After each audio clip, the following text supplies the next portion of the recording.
Pretty crazy. Alrighty, my man. I've got the game up. I have you on the friends list, right? So you can just poke the little arrow button. Just want to make sure. I forget who's on my list. That's me. Oh, it is. Oh man, I almost banned you. Alrighty, let's go ahead and get on into the game. We're gonna be going to Circuit Breakers for game number 1. My favorite map of all time. All time. I don't, dude. I've only been playing for like a year and a half. Yeah, Okay. you actually probably haven't played that many maps, but I agree. I also like Circuit Breaker. It's just standard map, nice macro map. I like it as a Terran player. I know it's not very. I know there's some imbalances for Protoss for Zerg, but for Terran it seems pretty good. Yeah, I don't know. I think it's nice and big and comfortable, and I always feel just at home making all my hatcheries, and that's what I like to do, man. So, alrighty, well, in the top left-hand corner, spawning as the purple Terran, we have Quirky. Or bottom left-hand, rather. Right, and in the top left we have the Protoss player. It's Prodygy. Now, what tier is this? I know you guys were talking about tiers. Looks like they are all tier 2 this time. So tier 2 is gonna be like in that mid-range, where the upper limit is about 1650, and I believe the lower limit is something like 1400. So we're gonna be seeing like players who have had a mild amount of experience with the game, but don't have some very solid mechanics or fundamentally two sound build orders. They might have the idea behind what they're trying to do, but not the execution. Yeah, so when I think about 1600 or so, pretty much what I imagine is they probably watch VODs, they probably know builds, but something goes wrong, whether they don't build probes, whether they float minerals, something like that, or they just don't react properly to what they're scouting. But to be honest, 1600 isn't even bad. Like, I mean, I'm sure you know from experience, you play people that are in 1500 and you stomp them, right? But then you play somebody else that is 1500 and you get stomped, right? But they have like 1,000 games at 1500, right? So 1500 is actually not even bad. Like, if you're actually new to the game, I don't even know where you would place. Like, actually new, 1500 is pretty damn good, to be honest. Yeah, I mean, 1500 is kind of like the Wild West. It's so, the variance in skill level and ability down there is like crazy. It's really hard to get a good beat on what 1500 even really means. But you're right. I think I'd say I watched a couple of new players. Like there's a guy named LCD the Law, who's pretty dang new to the game, and he's like 1,000 MMR to like 1,100. Like he's like brand new basically. So I think that's about that level where you're just getting started with the game. But 1500 can mean almost anything. It's kind of crazy. Yeah. So anyways, talking about what 1500 may actually mean, we have actually Prodygy going for a pretty abusive opener, 12 Nexus, and we have Quirky. He actually went for very fast barracks gas, so his factory timing should be pretty fast, but he actually doesn't have the money for it. So he's got a lot of gas, but no minerals to actually build the factory. So this is kind of what I was getting at with the kind of 1500 is kind of like they know what they want to do, but something's off. Whereas in this case, Quirky, he's just got a little bit too much gas here. If he managed the minerals a bit better, the factory would be able to go down. And yeah. Yeah, it looks like he's got a pretty small number of SCVs right now, and I think building those SCVs while you're doing all the other things that you really want to be doing, like managing your Marines and trying to stop that scout and stuff like that, can be really difficult for your newer players here. It looks like Quirky's got an additional SCV in the gas and a couple of mismanaged things with the economy.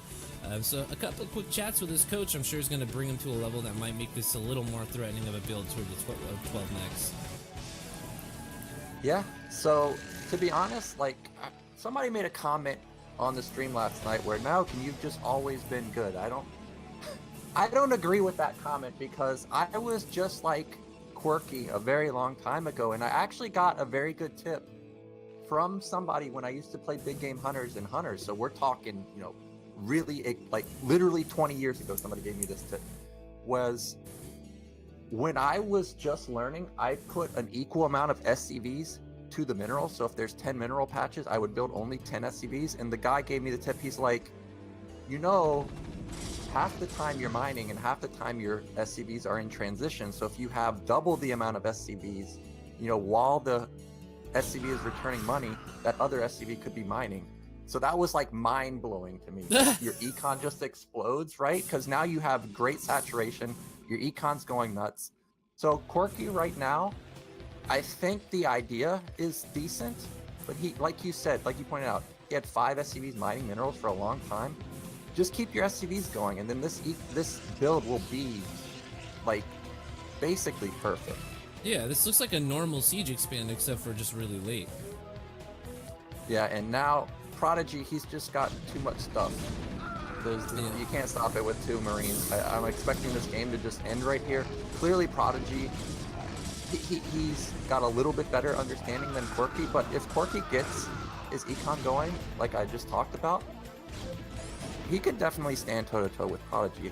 Just maybe just a little bit more practice from him, and it would be a completely different game than what we're seeing right now.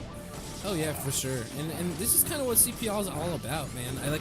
One of the things that I really love to see is how players evolve over this season. Like, I'm sure we're going to see Quirky make his SCVs constantly in the beginning of the game, and then all of a sudden he's going to be smashing these 12 Nexuses with his fast factory opening and getting his siege tank out in the front of the base. And man, wow, that was a very decisive first game, so yeah. We're going to have to make sure that Quirky focuses on that early economy there, and hopefully we'll see him blossom into quite a powerful tier 2 player coming up here in the regular season. Yeah, so I have another thing. You know, I'm looking at the APM, and for some reason a lot of players have like an obsession with APM, like, oh, I gotta get 200 APM or I gotta get 300 APM and stuff, because, you know, Flash has got, you know, X APM, and there's like some big obsession with this where if I don't have this number, I'm not good.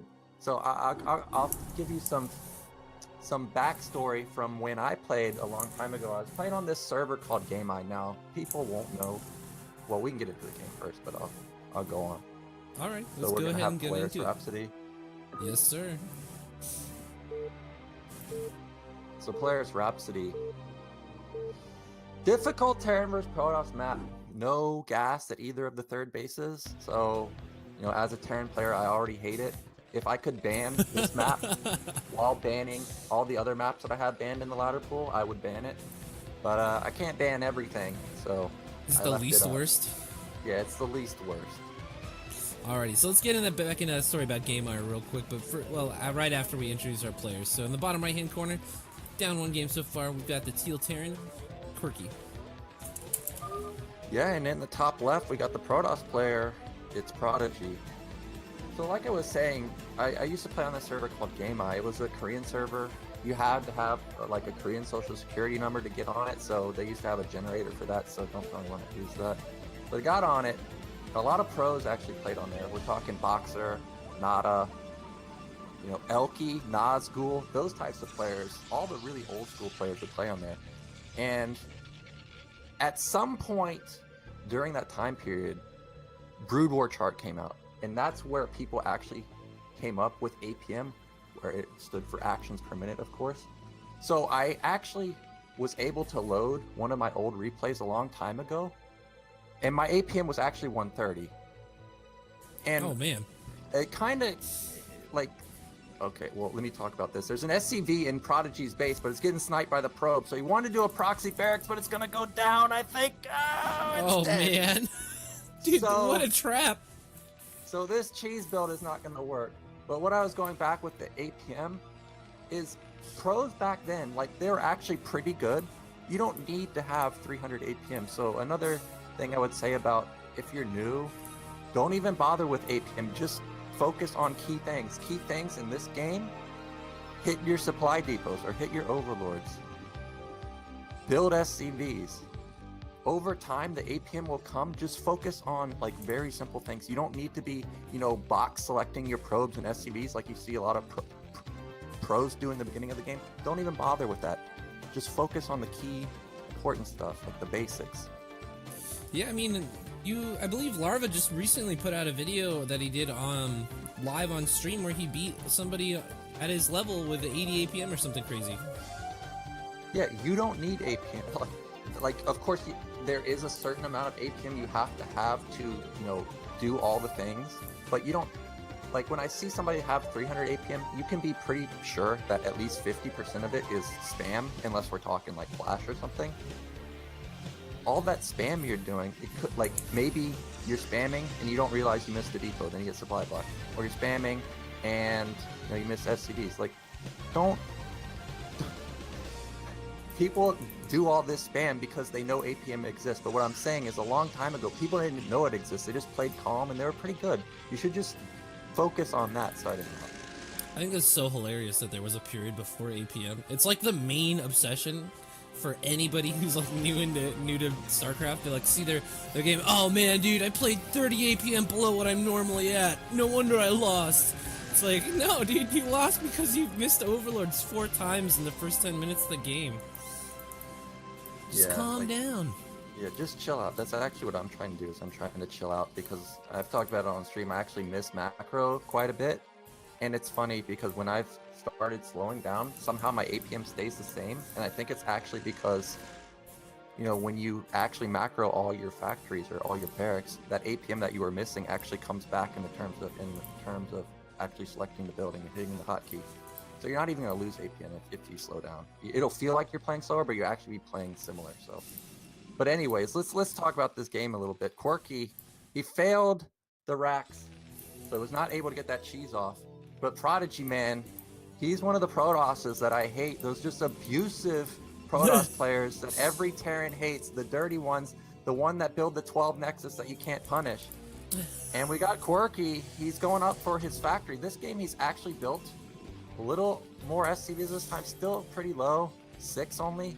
He should get those SCVs up, but it is a little faster this time. The factory did go up decently. So yeah, we're just going into the mid game. I don't know what Prodygy wants to do. Is he going to try and do that 3 Zealot 2 Dragoon attack like we just saw a minute ago? It looks like he's setting up for that. Yeah, it's pretty interesting because he got the 2 gates here, but no immediate cyber core. So I was a little concerned that might be like a mistake there, but it looks like he's got it up and running now with the range upgrade on the way, so it feels like he's going to be going into a normal game. One thing that I'm concerned about with the play coming out of Quirky today, or this game rather, is that it looks like Quirky kind of did one of those things where you play a game and you lost really bad, so you kind of teach yourself something that's not really great. Like, so we have the bunker up here on the high ground now, and Quirky's like really seriously turtling up here on this high ground, and I really hope that we don't see Quirky just stay up here this entire game because he's afraid of that attack. Yeah. So this is something that even at higher level, people message me and they say like, "Oh, I'm playing, you know, Jaedong or Flash. I'm just gonna play defensive, right?" For whatever reason, they just think, "Well, I have a better chance if I play defensive." No, you can't do that. You need to play your game, even if it's not going to win. Like, it's going to be difficult to beat Jaedong or Flash, regardless of what you do, right? But you got to play your game. That's what you play all the time. That's what you feel comfortable with. Don't sit there and camp, because if they're a good player, they're just going to be like, okay, he's just, you know, sitting in his base. I'm going to take 8 million bases, and then you're going to get run over anyways. You got to play your game. So I agree with what you said. It looks like Quirky has decided that Prodygy is probably the better player, and we can tell he's playing a lot more defensive. Alrighty, well, Quirky now set up with 2 tanks with siege mode this time versus this attack. This is going significantly better than it did last time. Quirky again kind of with a bit of a supply deficit just due to the non-production of SCVs or anything like that in the base here. So I would really love that to be like the #1 fix that a coach works on with Quirky first off. But this is going much, much better than it did last game. Yeah, and one of the Dragoons getting insta-sniped. Actually, tank going down. He's got to be careful with the second tank. Oh, it's getting body blocked by the Marines. No! But I think he will survive here. He did kill a lot of Protoss' army, but tanks are so important in the early game. It's going to be difficult for Quirky to get out on the map at any point with a low tank count. Yeah, it's so hard to play this game if you get your tank count reset as a Terran player. It's basically you know, like turning back the clock on your ability to really do anything. Yeah, tank count. You know, I talk about this all the time. I'm not really a timing attack player versus Protoss, and one of the reasons is you lose your tank counts, you just give up huge map control to the Protoss. So yeah, he's gonna have to spend a lot of time rebuilding this tank count. He's only got 1 factory. It's not like he has 3 with all add-ons, so it's gonna be quite slow. I think tanks take 32 seconds. So even if you're only waiting for 3 tanks, you know, that's a minute and a half that Protoss has free reign over the map. But we actually have Quirky going for a hybrid bio build. We have 1 fact, 1 barracks. Actually he had a floating barracks into Protoss's base. I don't know. Oh, it's still there. Yep. It's so scouting out this. All with Protoss. He sees the Stargate. He sees the Citadel. I'm assuming that this will be an Arbiter build from Prodygy, and this looks like a pretty standard build, like what I see on the ladder from the Protoss player. Yeah, I mean, it's looking very strong. He's already taken his 3rd base. We've got a pretty decent probe saturation at both mineral lines here. Not too many overcommitments, although losing a Dragoon like that at the front for pretty much nothing is a little bit of a mistake there, but nothing too crazy, especially when you're this far ahead in the game. Prodygy is currently triple his opponent's supply count, and nothing seems to be hindering that going forward here. Yeah, Prodigy's actually crushing at this game. He's got a decent gateway count. He's got all his tech going. He's got 3rd base going. And you know, one of the main things that stands out for me with Prodygy's build is just like Quirky, we're missing the worker count. If he got constant probe production going, like enough to at least saturate this 3rd base instantly. Oh yeah. Like his MMR would skyrocket simply from just building workers. I know for a fact it would skyrocket. He could have double the production, but everything here, it looks pretty good to me. Just the econ is a little weak. It's so funny that you say that, because one of the things that I noticed when we were casting last night with Rich is that a lot of the Protoss players that are being successful and that are on kind of like the higher level of skill range in the CPL are just Protoss players that just make more stuff. Like they just constantly just make more stuff. That's it. Like a lot of them have some serious like tactical or build order mistakes that go into it, like compositionally or otherwise. But it doesn't matter because they have so many more units than their opponents. They just crush through any defenses with just Zealot, Dragoon, and a couple of storms. Yeah, if you've got econ, it doesn't even matter what your unit. Well, okay, I might be exaggerating a little bit here, but at certain ranks, it doesn't even matter what your unit comp is. You just have more stuff than them. You'll win. So. Yeah, Prodygy, just get more workers. He'll definitely go up in MMR. But to be honest, like, we're talking that this is tier 2, right? Like, if you were to tell me this is just like an average player, like 15 years ago, back when like I was coming up, no. This would be like a top tier player for sure. Like somebody that goes to WCG and actually does well. Like, I'm not even exaggerating. Like the skill level is actually so much higher these days. It's insane. Like when I started playing a year and a half ago, I'd play on Fish, right? And I'm playing like F rank, right? And I scout Protoss, he's got 20 gates. I'm like, what? Like I just started laddering and I'm playing people with 20 gates, and then you scan the other main and they got 10 gates there. So you're literally facing like 25 to 30 gate. I'm like, what the hell's going on? Like the skill level has actually just gone up so much. It's actually crazy. 25 to 30 gate. Yeah, like so I didn't even know what sounding. was going on because, you know, 10 years ago I would like play on East and screw around, and I'd be able to like build a Nexus like in their main and like still win the game and stuff. But now like you can't even think about doing that. You've got to play pretty good to actually win these days. That's so funny. I think one of the things that contributes to that too is just the amount of information that's out there. I think especially after StarCraft 2 launched, there all of a sudden all these content creators who had like all of this knowledge started popping up and spreading the good news about making workers and and expanding and using your money and things like that. And all of a sudden I think like the skill level must have just shot up really fast, because before then it was like you guys are all figuring it out on your own and trying to pick VODs apart and watch live broadcasts of games like at like 3 in the morning, and that must have been like the hardest way to possibly learn how to play this game. Yeah, very difficult, and I'll talk about that, or I'll follow up with that, but I don't want to just skip over this game, the whole game. We do have Prodygy. He's got an Arbiter out. He doesn't have enough energy for recall, but it looks like he is positioning that for recall within about a minute and a half. I think energy generation is like 1.5 seconds per 1 energy, so he needs 60 more. We're looking at 90 seconds or 100 seconds. And to be honest, you know, there's no eBay here. Quirky doesn't have any vision of Prodygy at all. Like, supplies are quadrupled. Once this recall goes down, I think it'll just be GG. Prodygy is actually really scared of these tanks for some reason, but, you know, with recall, you just hit that one button. You don't even have to worry about tanks or mines. You just get in there, snipe whatever you want. One thing going forward in the future I'd like to see from Prodygy is potentially using the cloaking ability to a little bit more effect on the Arbiter there. Especially in this position where his opponents only got scans and mines for detection, no turrets out. Oh, okay. And I don't know if you just saw that, but there was a zealot at the bottom middle. It like glitched out and went like double speed. He like was running so fast.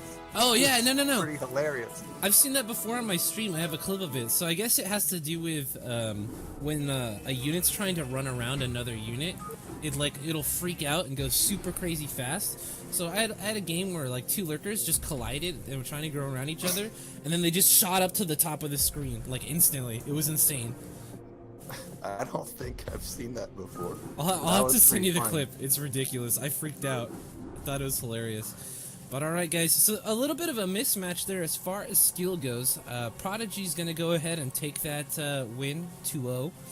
Quirky has a couple of things to work on, but going into the regular season, that's exactly what we're all about here at the CPL, guys. So when you're getting in with your CPL teams, watch your casts, talk to players, have other people look at your replays, have people go over what you're doing wrong, and you can get a whole bunch of help and get a ton of improvement done in just a short amount of time. That's kind of like the whole idea behind the CPL. So